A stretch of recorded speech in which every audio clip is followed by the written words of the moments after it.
ನಮಸ್ಕಾರ. 7 ಬೇಕು 3 ಸಾಕು ಬಗೆ ಬಣ್ಣಕ್ಕೆ ಇಂದಿನ ವಿಶೇಷ ಕಾರ್ಯಕ್ರಮಕ್ಕೆ ಸ್ವಾಗತ.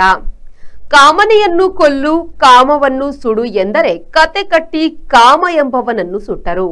ಆಗ ಹೇಗೆ ನೋಡೋಣ ಬನ್ನಿ. ಹೋಳಿ ಹಬ್ಬ ಎಂದರೆ ಕಾಮನೆಯನ್ನು ಸುಡಲು ಇರುವ ಒಂದು ಹಬ್ಬ. ಅತಿಯಾಸೆ ಗತಿಗೇಡು ಎಂಬುದನ್ನು ನೆನಪು ಮಾಡುವ ಹಬ್ಬ. ಅದಕ್ಕೆ ಕಾಮದಹನ ಎಂಬ ಒಂದು ಪುರಾಣವೂ ಇದೆ. ಇಂದು ಭಾರತವು ಕಾಮುಕರ ಕೈಯಲ್ಲಿರುವುದು ಎಲ್ಲ ಕಡೆ ಕಂಡುಬರುತ್ತದೆ. ಕಾಮದಹನದ ನಾಟಕ ಮಾತ್ರ ಆಡುವುದು ಸಾಧ್ಯ.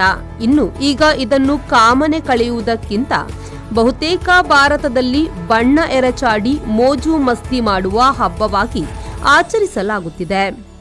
ಒಂದು ದೇಶ, ಒಂದು ಚುನಾವಣೆ, ಒಂದು ಭಾಷೆ ಇತ್ಯಾದಿ ಹೇಳುವವರಿಗೆ ಒಂದು ಬಣ್ಣ ಕೇಸರಿ ಬಿಟ್ಟು ಬೇರೆ ಬಣ್ಣದಲ್ಲಿ ಹೋಳಿ ಆಡಲು ನೈತಿಕತೆ ಇದೆಯೇ ಎನ್ನುವುದು ಇಂದು ಒಂದು ಬಾರಿ ಡಿಬೇಟ್ ನಡೆಯಬೇಕಾದ ವಿಷಯವಾಗಿದೆ. ಬಣ್ಣಗಳು ಎಲ್ಲ ಜೀವಿಗಳ ಕಣ್ಣುಗಳಿಗೂ ಕಾಣುವುದಿಲ್ಲ. ಬಣ್ಣದ ಆಟವೇ ವಿಚಿತ್ರ. 7 ಬಣ್ಣ ಸೇರಿ ಬಿಳಿಯ ಬಣ್ಣವಾಗಿದೆ. ನಿಮಗೇನಾದರೂ ಕಾಣಿಸುತ್ತದೆಯೇ? ನೇಸರನ ಕಿರಣವು ಮಳೆಹನಿಯಲ್ಲಿ ವಿಭಜನೆಗೊಂಡಾಗ 7 ಬಣ್ಣದ ಮಳೆಬಿಲ್ಲು ಮೂಡುತ್ತದೆ. ಮಕ್ಕಳು ಆ ಕಾಲದಲ್ಲಿ ನದಿಯಲ್ಲಿ ಮೀಯುವಾಗ ಬಾಯಿಯಿಂದ ನೀರನ್ನು ನೇಸರನ ಕಿರಣಕ್ಕೆದುರಾಗಿ ತೂರಿ 7 ಬಣ್ಣ ಮೂಡಿಸುತ್ತಿದ್ರು. ಇಂದಿನ ತಲೆಮಾರು ಅದನ್ನೆಲ್ಲ ಅರಿತಂತಿಲ್ಲ. ಅದು ಸರಿ, ಈ ಬಿಳಿ ಬಣ್ಣದಲ್ಲಿರುವ 7 ಬಣ್ಣಗಳು ಯಾವುವು? ಮಳೆಬಿಲ್ಲನ್ನು ಕಾಮನಬಿಲ್ಲು ಎಂದು ಹೇಳುತ್ತಾರೆ. ಬಣ್ಣಗಳು ಕಾಮನೆಯ ಪ್ರತೀಕಗಳೇ ಎನ್ನುವುದಕ್ಕೆ ಸ್ಪಷ್ಟ ಆಧಾರಗಳು ಯಾವುದೂ ಇಲ್ಲ. ನೇರವಾಗಿ ಹೇಳುವ ಈ 7 ಬಣ್ಣಗಳು ಎಂದರೆ ರೆಡ್ ಕೆಂಪು, ಆರೆಂಜ್ ಕಿತ್ತಳೆ, ಯೆಲ್ಲೋ ಹಳದಿ, ಗ್ರೀನ್ ಹಸಿರು, ಬ್ಲೂ ನೀಲಿ, ಇಂಡಿಗೋ ಕಡು ನೀಲಿ, ವಯಲೆಟ್ ನೇರಳೆ ನೀಲಿ. ಇಲ್ಲಿ ನೇರಳೆಯೇ ದಟ್ಟೈಸಿದೆ. ಈ 7ನ್ನು ಇಂಗ್ಲಿಷ್ನಲ್ಲಿ ಮೊದಲಕ್ಷರ ಸೇರಿಸಿ ವಿಬ್ಜಿಯೋರ್ ಎಂದು ಹೇಳುತ್ತಾರೆ. ಮುದ್ರಣ ಕ್ಷೇತ್ರದಲ್ಲಿ ಕ್ಯಾನ್ ಎಂಬ ಮುಬ್ಬಣ್ಣದಿಂದಲೇ ಎಲ್ಲಾ ಬಣ್ಣ ಎಂಬ ತಂತ್ರಜ್ಞಾನವಿದೆ. ಇದೇ ಫೋಟೋ, ನಡೆಚಿತ್ರ, ಡಿಜಿಟಲ್ ವರೆಗೆ ಹಬ್ಬಿದೆ. ಆ 3 ಬಣ್ಣಗಳೆಂದರೆ ನೀಲಿ, ಹಸಿರು ಮತ್ತು ಮೆಜೆಂಟಾ ಎನ್ನುವ ಕೆನ್ನೇರಳೆ ಬಣ್ಣ. ಈ 3ರಿಂದಲೇ ಬಹುಬಣ್ಣ ಬರುತ್ತದಾದರೂ, ಕಪ್ಪು ಕೂಡ ಬರುತ್ತದಾದರೂ ಸರಿಯಾದ ರೂಪುರೇಖೆಗೆ ಮತ್ತು ಅಕ್ಷರಗಳನ್ನು ಮೂಡಿಸುವ ಕಾರಣಕ್ಕೆ 4ನೆಯದಾಗಿ ಕಪ್ಪು ಬಣ್ಣವನ್ನು ಮುದ್ರಿಸುತ್ತಾರೆ. ಒಂದು ಕಾಲದಲ್ಲಿ 4ನ್ನು ಬೇರೆ ಬೇರೆಯಾಗಿ ಮುದ್ರಿಸುವಾಗ 3 ಬಣ್ಣಕ್ಕೆ 30 ಕಣ್ಣು ಇರಬೇಕಿತ್ತು. ಇಂದೆಲ್ಲ ಸ್ವಯಂಚಲಿ ಡಿಜಿಟಲಿ ಕರಾಮತ್ತು. 3 ಬಣ್ಣ ಇಲ್ಲವೇ 7 ಬಣ್ಣ ಅಷ್ಟೆಲ್ಲ ಬಣ್ಣಗಳನ್ನು ತರುತ್ತದೆಂದಾದರೆ ಒಂದು ಬಣ್ಣದಲ್ಲಿ ಇನ್ನೊಂದು ಬಣ್ಣ ಬೆರೆತಾಗ ಬೇರೆ ಬಣ್ಣ ಮೂಡುತ್ತದೆ ಎಂದರ್ಥ. ಅದೇ ರೀತಿ ಒಂದು ಬಣ್ಣ ಇಷ್ಟು ಪ್ರಮಾಣ, ಇನ್ನೊಂದು ಬಣ್ಣ ಅಷ್ಟು ಪ್ರಮಾಣ ಎಂದು ಸೇರಿಸಿದಾಗ ನಮ್ಮಿಷ್ಟದ ಬಣ್ಣ ಪಡೆಯಬಹುದು. ಹೋಳಿ ಹಬ್ಬದಲ್ಲಿ ಕೆಲವು ತರಲೆ ತರುಣರು ಬೇರೆ ಬೇರೆ ಪ್ರಮಾಣದಲ್ಲಿ ತರುಣಿಯರ ಮೇಲೆ ಬಣ್ಣ ಎರಚಿ ಬಣ್ಣವು ಯಾವುದಕ್ಕೆ ತಿರುಗುತ್ತದೆ ಎಂದು ನೋಡಲು ಪ್ರಯತ್ನಿಸುವುದಿದೆ. ಕೆಲವೊಮ್ಮೆ ಹೆಣ್ಣಿನ ಕೆನ್ನೆ ಕೆಂಪಾದರೆ ಕೆಲವೊಮ್ಮೆ ಆಕೆಯ ಕಣ್ಣು ಕೆಂಪಾಗುತ್ತದೆ. ಮತ್ತು ಮುಂದುವರೆದರೆ ಆತನ ಕೆನ್ನೆಯು ಕೆಂಪು ಬೆರಳು ಮೂಡಿಸಿಕೊಳ್ಳಬಹುದು. ಬಣ್ಣಕ್ಕೆ ಬಣ್ಣ ಬೆರೆಸಿ ಕಲೆಸುತ್ತಾ ನಡೆದರೆ ಪ್ರತ್ಯಕ್ಷವಾಗುತ್ತವೆ 1 ಕೋಟಿ ಬಣ್ಣಗಳು. ಆದರೆ ಏನು ಮಾಡೋಣ? ಆ ಎಲ್ಲಾ ಬಣ್ಣಗಳ ಹೆಸರು ಏನೆಂದ ಏಕೆ ಕಾಣೋಣ ಬನ್ನಿ. ಪ್ರಪಂಚದಲ್ಲಿ ಅದು ಸೇರಿಸಿ ಇದು ಸೇರಿಸಿ ಬೆರೆಸಿ ಒಟ್ಟು 1 ಕೋಟಿ ಬಣ್ಣ ಇದೆ ಎಂದು ಹೇಳಲಾಗುತ್ತಿದೆ. ಅದಕ್ಕೆ ಬಣ್ಣ ಸೇರಿಸುವ ಲೆಕ್ಕವೊಂದನ್ನು ಕೂಡ ಕೊಡಲಾಗುತ್ತಿದೆ. 1000 ಗುಣಿಸು 100 ಗುಣಿಸು 100 ಎಂದರೆ 10 ಮಿಲಿಯ ಎಂದರೆ ನಮ್ಮ 1 ಕೋಟಿ. ವಿಜ್ಞಾನಿಗಳ ಪ್ರಕಾರ ಪ್ರತಿಯೊಬ್ಬರು ಈ ಬ್ರಹ್ಮಾಂಡವನ್ನು ವಿಭಿನ್ನ ಬಣ್ಣಗಳಲ್ಲಿ ನೋಡುತ್ತಿದ್ದಾರೆ. 1 ಕೋಟಿ ಒಂದು ಲೆಕ್ಕ, ಅದರ ಮೇಲಿರುವುದೇ ಪಕ್ಕಾ ಎನ್ನುವುದು ಅವರ ಲೆಕ್ಕಾಚಾರವಾಗಿದೆ.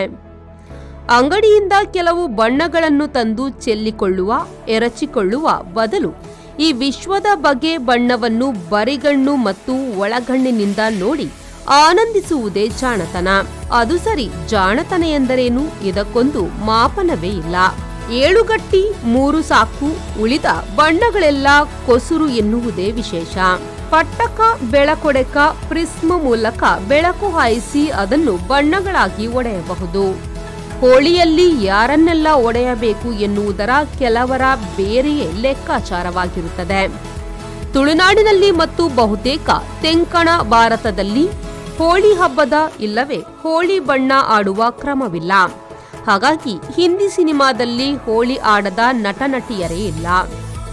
ಕನ್ನಡದವರಿಗೆ ತುಳುನಾಡಿನವರಿಗೆ ಹೋಳಿ ಬಣ್ಣವು ಅಪರಿಚಿತ ಎನ್ನುವುದಕ್ಕೆ 1963ರ ವೀರಕೇಸರಿ ಕನ್ನಡ ಚಲನಚಿತ್ರವೇ ಸಾಕ್ಷಿ. ಈ ಚಿತ್ರದ 2 ರೀಲು ಬಣ್ಣದಲ್ಲಿದೆ. ಅದನ್ನು ಸಿನಿಮಾದ ಕೊನೆಯಲ್ಲಿ ತೋರಿಸಲಾಗಿದೆ. ವರನಟ ರಾಜ್ಕುಮಾರ್ ನಾಯಕ ನಟನಾಗಿದ್ದ ಈ ಚಿತ್ರದಲ್ಲಿ ಒಂದು ಹೋಳಿ ಹಾಡು ಇದೆ. ಆ ಹಾಡನ್ನು ಬಣ್ಣದಲ್ಲಿ ತೋರಿಸಿಲ್ಲ. ಕಪ್ಪು ಬಿಳುಪಿನಲ್ಲಿ ಆಡಿದ ಕನ್ನಡ ಸಿನಿಮಾ ಲೋಕದ ಮೊದಲ ಹೋಳಿ ಹಬ್ಬ ಎರಚಾಟದ ಹಾಡು ಇದು. ನೀವು ಬಣ್ಣ ಕಲ್ಪಿಸಿಕೊಳ್ಳಬೇಕಷ್ಟೇ. ಇದರ ನಿರ್ದೇಶಕರು ವಿಠಲಾಚಾರ್ಯ, ನಾಯಕಿ ಲೀಲಾವತಿ ಎಂದು ಹಲವರು ತುಳುನಾಡು ಕರಾವಳಿಯವರು ಇದ್ರು. ಅವರಾರಿಗೂ ಹೋಳಿ ಹಬ್ಬವನ್ನು ಬಣ್ಣ ಲಭ್ಯವಿದ್ದರೂ ಬಣ್ಣದಲ್ಲಿ ತೋರಿಸಬೇಕು ಎನಿಸಿಲ್ಲ. ಕನಸು ಎಂದ ಕೂಡಲೇ ಅದು ಬಣ್ಣದ್ದಿರಬೇಕು ಎಂಬುದು ಬಹುಜನರ ಆಸೆ. ಆದರೆ ನೋಡಿ, ಮನುಷ್ಯನ ಮನಸ್ಸಿನ ಬೀಳುಗೆ ಬೀಳುವ ಬಹುತೇಕ ಕನಸುಗಳು ಕಪ್ಪು ಬಿಳುಪಿನದು. ಚಿತ್ರಕಲಾಕಾರರಿಗೆ 8 ಪ್ರಮುಖ ಬಣ್ಣದ ಮಿಶ್ರಣಗಳು ಅದ್ಭುತ ಎಂದು ಹೇಳಲಾಗಿದೆ. ಅವು ಯಾವುದು ಮಾರಾಯರೆ ಎನ್ನಬೇಡಿ, ಓದಿಬಿಡಿ, ಮನಸ್ಸಿಗೆಳೆದುಕೊಂಡು ಬಿಡಿ. ಕ್ಲಾಸಿಕ್ ನೀಲಿಗೆ ಬಿಳಿಗಳಾಯಿಸಿ ಕಪ್ಪು ಮತ್ತು ಹಳದಿಯನ್ನು ಕಲಸಿ, ಹಸಿರು ಮತ್ತು ಪರ್ಪಲ್ ಅನ್ನು ಪರಸ್ಪರವಾಗಿಸಿ ಕಿತ್ತಳೆ ಹಾಗೂ ನೀಲಿಯನ್ನು ಒತ್ತಿಬಿಡಿ. ಕೆಂಪು ಹಾಗೂ ಬೂದು ಬಣ್ಣವನ್ನು ಬದಿಯಿಂದ ಒಳಗೆ ಹಾಯಿಸಿರಿ. ಟೀಲ್ ಮತ್ತು ಹವಳದ ಬಣ್ಣವನ್ನು ತಳಬುಡವಾಗಿಸಿ. ಬರ್ಗುಂಡಿ ಮತ್ತು ಕ್ರೀಮ್ ಕಲರ್ ಅನ್ನು ಬೆರೆಸಂಡಿ. ಮಿಂಟ್ ಹಸಿರು ಮತ್ತು ಲ್ಯಾವೆಂಡರ್ ಬಣ್ಣವನ್ನು ಆಯವ್ಯಯ ಮಾಡಿಕೊಳ್ಳಿ. ಇಲ್ಲಿ ಉದಾಹರಣೆಗೆ ಹಸಿರು ಎಂದರೆ ತಿಳಿ ಹಸಿರು, ದಟ್ಟ ಹಸಿರು, ಎಲೆ ಹಸಿರು, ಗಿಣಿ ಹಸಿರು, ನೀರು ಹಸಿರು, ಪಚ್ಚಸಿರು, ಪಾಚಿ ಹಸಿರು, ನಾನಾ ಎಲೆಗಳ ಹೆಸರಿನ ಹಸಿರು ಎಂದೆಲ್ಲ ಹೇಳುತ್ತಾರೆ. ಇದು ಎಲ್ಲಾ ಬಣ್ಣಗಳಿಗೂ ಅನ್ವಯಿಸುತ್ತದೆ. ವಸಂತ ಇಣುಕಿದಾಗ ಜಗವೇ ಬಗೆ ಬಣ್ಣ. ಹೋಳಿಯಲ್ಲಿ ಜನ ಹೋಳಾಗುವ ಸ್ಥಿತಿ ಇದೆಯಾದರೂ ಬಗೆ ಬಣ್ಣ ಚೆಲ್ಲಾಡುತ್ತಾರೆ ಎನ್ನುವುದು ಆಶಾದಾಯಕ ವಿಚಾರವಾಗಿದೆ.